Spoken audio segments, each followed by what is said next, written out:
Well, you already know why we're here this afternoon, but I'm going to tell you again anyway, because it is in the script. We're gathered at this place to witness the formal joining in the legal state of matrimony of this couple, according to the order and custom prevailing, and under the authority given and provided by the province of British Columbia. Breathe. Both breathe. The state of matrimony, as understood by us, is a state ennobled and enriched by a long and honorable tradition of devotion set in the basis of the law of the land, assuring each participant an equality before the law and supporting the common rights of both parties to the marriage.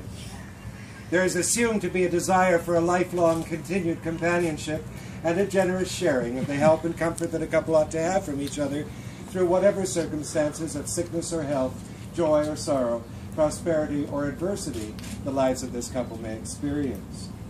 Marriage is therefore not to be entered upon thoughtlessly or irresponsibly, but with a due and serious understanding and an appreciation of the ends for which it is undertaken and of the material, intellectual, and emotional factors which govern its fulfillment.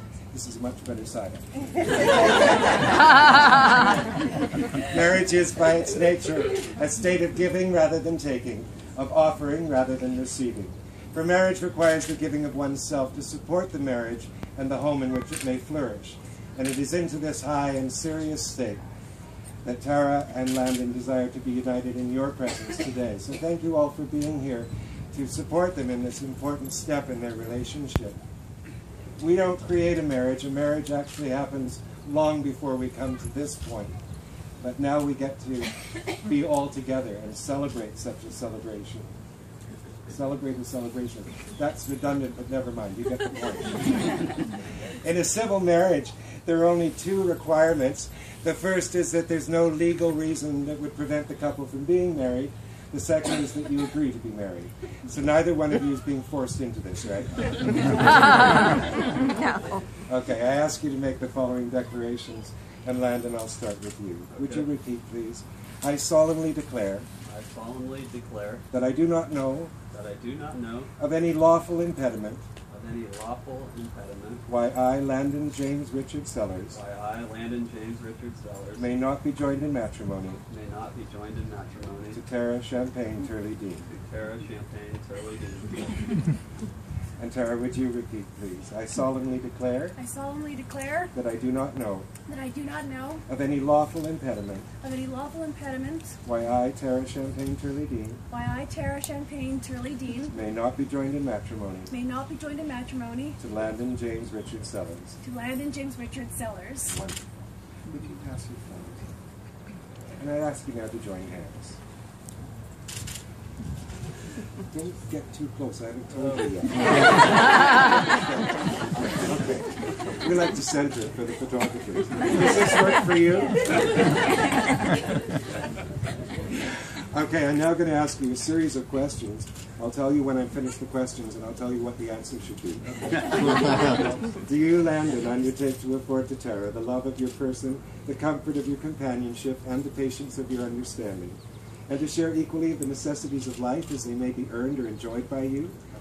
I'll tell you when. To respect the dignity of her person, her own inalienable personal rights, and to recognize the right of counsel and consultation upon all matters relating to the present or the future of the household established by your marriage. I'm finished. You may answer on I do.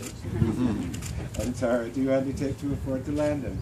Look at him, not me. The love of your person, the comfort of your companionship, and the patience of your understanding, and to share equally of the necessities of life as they may be earned or enjoyed by you, to respect the dignity of his person, his own inalienable personal rights, and to recognize the right of counsel and consultation upon all matters relating to the present or the future of the household established by your marriage. You may answer, I do. I do. I thought you might. This is good. We're on a roll. And Landon, would you repeat, please? I call on those present I call on those present to witness that I, Landon James Richard Sellers, that I, Landon James Richard Sellers, take you, Tara Champagne Turley Dean, take you, Tara Champagne Turley Dean, to be my lawful wedded wife, to be my lawful wedded wife, to have and to hold, to have and to hold, quit wiggling, this day forward, in whatever circumstance or experience in whatever circumstance or experience life may hold for us. life may hold for us. Now breathe again. Okay. And Tara, would you repeat? I call on those present I call on those present to witness to witness that I, Tara Champagne Turley Dean, that I, Tara Champagne Turley Dean, take you, Landon James Richard Sellers, take you, Landon James Richard Sellers, to be my lawful wedded husband, to be my lawful wedded husband, to have and to hold to have and to hold from this day forward, from this day forward, in whatever circumstance or experience in whatever circumstance or experience life may hold for us. life may hold for us. Wonderful. In ancient times, it was believed that there was a vein that went directly from the third finger of each hand to the heart. So traditionally, we wear wedding rings on the third finger of the left hand because it's closest to the heart. May I have a show of hands for how many were aware of that? Isn't it amazing what traditions we have, and we have no idea where they came from? There's another reason why the groom has the bride on his left, and that's because in case he had to fight off other suitors, he had his hand for his sword available. In any case, let's get on with the rings. May I have the rings? Thank you very much. Rings have always been an outward sign that a couple has committed themselves to each other, and I ask that the rings that you exchange today always be considered a confirmation and acceptance of the vows that you've shared. So Landon, would you take the ring for Tara, please? Place it on the third finger of her left hand. Right? Yeah, push. And sit down. I got you. Now, would you tilt her hand ever so slightly toward the camera so that she gets a nice shot? Did you get that? Okay. Now, holding the ring there on her finger and looking into her eyes, I ask you to repeat after me. With this ring, as the token and pledge of the vow and covenant of my word, I call upon those persons present to witness that I, Landon, do take you, Tara, to be my lawful wedded wife. And Tara, looking into his eyes, please repeat.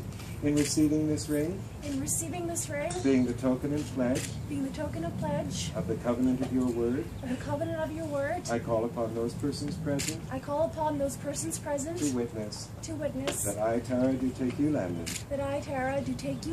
to be my lawful wedded husband. Wonderful. Would you take the ring for him? Place it on the third finger of his left hand. Don't have to tell her to push. Now holding the ring there, did you get a good shot of it? Good. Okay. Looking into his eyes and repeat. With this ring, I promise and give to you the truth and faithfulness of my life in marriage. And Landon, repeat. In receiving this ring, I promise and give to you the truth and faithfulness of my life in marriage. Would you join hands again, please? Before I make the final pronouncement, I'd just like to comment. In all the weddings I've done, I've met wonderful couples, and some of them share wonderful wording. And this one came from a couple about 2 weeks ago, so I've used it in every ceremony since, because I love it, and I think you will too. Before I pronounce you married partners, I have one more thing I'd like you to do. The wedding day is one that seems to fly.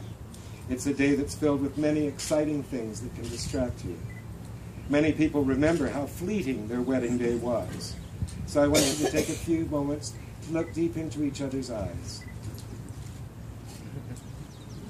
Think about the happiness that you're feeling in this place, in this moment, and really let that feeling register in your hearts and in your minds. Now I want you to think of your lives together in 5, 10, 20 years from now. Where are you? What are you doing? We all know that your visions of the future are not identical, but they're always complementary. John Lennon once said that a dream you dream alone is just a dream you dream together. Now that is reality. And your new reality begins now. And now, for as much as you, Landon James Richard Sellers, and Tara Champagne Turley Dean, have consented to legal wedlock and have declared your solemn, look at her, not at me, declared your solemn intention in this company before these witnesses and in my presence, and have exchanged these rings. Put him down, you don't know where he's been. You exchanged these rings as the pledge of your vows to each other. Now, upon the authority vested in me by the province of British Columbia, I very happily pronounce you husband and wife, partners in life, truly and legally married. Congratulations. You may seal your bond with a kiss.